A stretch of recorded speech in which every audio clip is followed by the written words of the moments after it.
नमस्कार. जयशंकर माहेश्वरी यूट्यूब चॅनेलवरती तुमचे सर्वांचे सहर्ष स्वागत. आपला आजचा विषय आहे शेतकरी निबंध. तुम्ही जर चॅनेलवरती नवीन असाल तर प्लीज माझ्या चॅनेलला एक लाईक आणि सबस्क्राईब अवश्य करा. चला तर मुलांनो, आपला आजचा विषय आहे शेतकरी निबंध मराठीमध्ये. जो पाण्याने अंघोळ करतो, जो पाण्याने अंघोळ करतो तो फक्त पोशाख बदलू शकतो, तो फक्त पोशाख बदलू शकतो. पण जो घामाने अंघोळ करतो, पण जो घामाने अंघोळ करतो तो इतिहास बदलू शकतो, तो इतिहास बदलू शकतो. शेतकरी. जो पाण्याने अंघोळ करतो तो फक्त पोशाख बदलू शकतो, पण जो घामाने अंघोळ करतो तो इतिहास बदलू शकतो. शेतकरी. शेतकरी हा ग्रामविकास तसेच एकंदरीत संपूर्ण विकासाचा कणा आहे. शेती करणारा म्हणजे शेतकरी होय. प्रत्यक्ष जो जमीन कसून त्यातून पीक घेतो तो शेतकरी. शेतकरी शेतात पिके घेऊन स्वतःची उपजीविका करतो. शेतकऱ्याला जगाचा पोशिंदा म्हणतात. शेतकरी जेव्हा पीक घेतो तेव्हाच संपूर्ण जगाला खायला अन्न मिळते. भारत हा कृषी प्रधान देश आहे. भारतात पूर्वीपासूनच शेती मुबलक प्रमाणात केली जाते. भारतातील अर्थव्यवस्था जास्तीत जास्त शेतीवर अवलंबून आहे.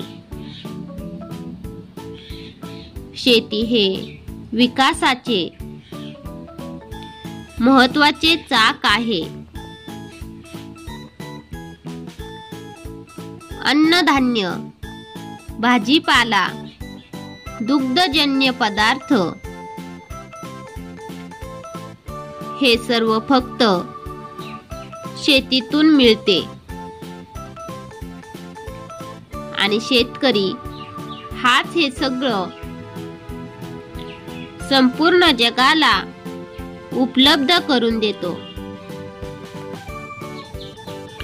शेतकरी आहे म्हणूनच संपूर्ण जगाला 2 वेळचे पोटभर अन्न मिळते. ऊन, वारा, थंडी, पाऊस या कशाचीच पर्वा न करता दिवस रात्र 12 महिने तो शेतात काम करत असतो. प्रसंगी स्वतःच्या पोटाला चिमटा काढतो, पण आपल्या कर्तव्याला कधीच मुकत नाही. म्हणूनच त्याला जगाचा पोशिंदा म्हणतात. भारत हा कृषी प्रधान देश आणि महाराष्ट्र राज्य हे कृषी प्रधान राज्य म्हणून ओळखले जाते. स्वातंत्र्यापूर्वी भारताला जास्तीत जास्त अन्नधान्यांची आयात करावी लागायची। ही परिस्थिती बदलण्यासाठी तत्कालीन पंतप्रधान लाल बहादूर शास्त्री यांनी जय जवान जय किसान हा नारा दिला आणि भारतात शेतीचे प्रमाण वाढण्यासाठी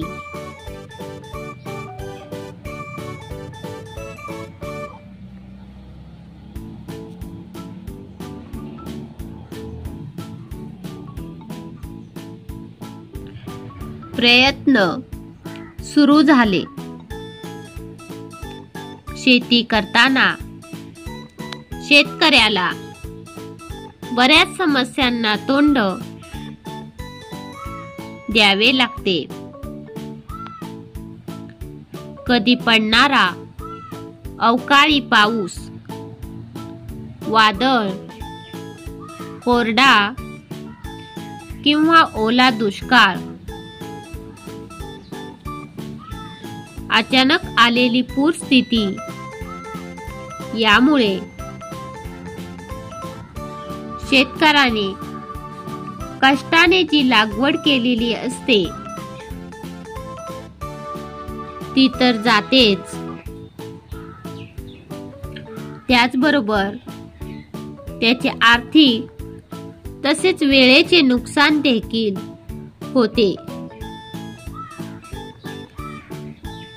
शेतकरी आणि त्याचे कुटुंब शेतीवर अवलंबून असते आणि अशा संकटामुळे त्यांच्यावर उपासमारीची तसेच कर्जाच्या विळख्यात अजूनच आवळले जाण्याची वेळ येते।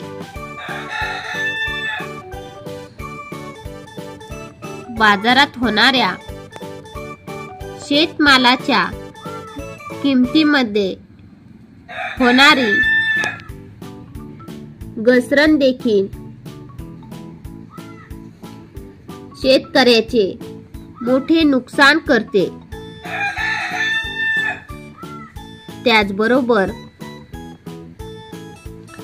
तयार अन्नधान्य साठवण्यासाठी योग्य सोय नसणे, निर्यातीच्या नियमांमध्ये होणारे बदल, हमीभाव, सरकारी योजनांची माहिती नसणे किंवा त्या योग्य व्यक्तींपर्यंत न पोहोचणे,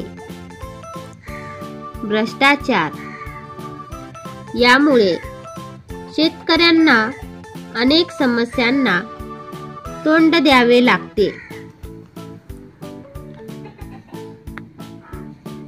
शेतात शेतकऱ्यासोबत बैल देखील राबत असतात। शेतकऱ्याचे ते मित्र आहेत। बैल नांगराला जुंपून जमीन नांगरली जाते। आताच्या काळात ट्रॅक्टर वापरले जात असले तरीही बैल आणि नांगर घेऊन शेती करणारे शेतकरी देखील आहेत। त्यानंतर शेतकऱ्याचा खास मित्र म्हणजे गांडूळ। गांडूळ शेतातील जमीन भुसभुशीत करायला मदत करतो। यानंतर नंबर येतो कोंबड्या, गाय, साप, मधमाशा, म्हशी, फुलपाखरे, शेळ्या यांचा। यामुळे शेतकऱ्याला शेतीसोबतच एक जोडधंदा करता येतो.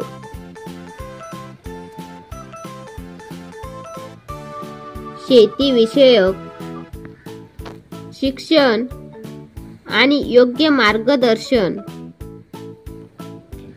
यामुळे शेतकऱ्यांचे नुकसान होण्याचे प्रमाण घटू शकते. शेतीकडे करिअरच्या दृष्टीने न बघणारे लोक आता विकसित तंत्रज्ञानामुळे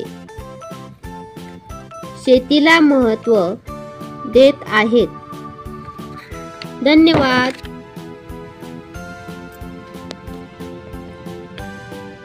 चला तर मुलांनो, तुम्हाला माझा आजचा व्हिडिओ कसा वाटला ते तुम्ही कमेंट्समध्ये नक्की कळवा व माझ्या चॅनेलला लाईक आणि सबस्क्राईब अवश्य करा व शेजारील बेल आयकॉनवरती क्लिक करा, म्हणजे तुम्हाला माझ्या नवीन व्हिडिओचे नोटिफिकेशन मिळत राहील.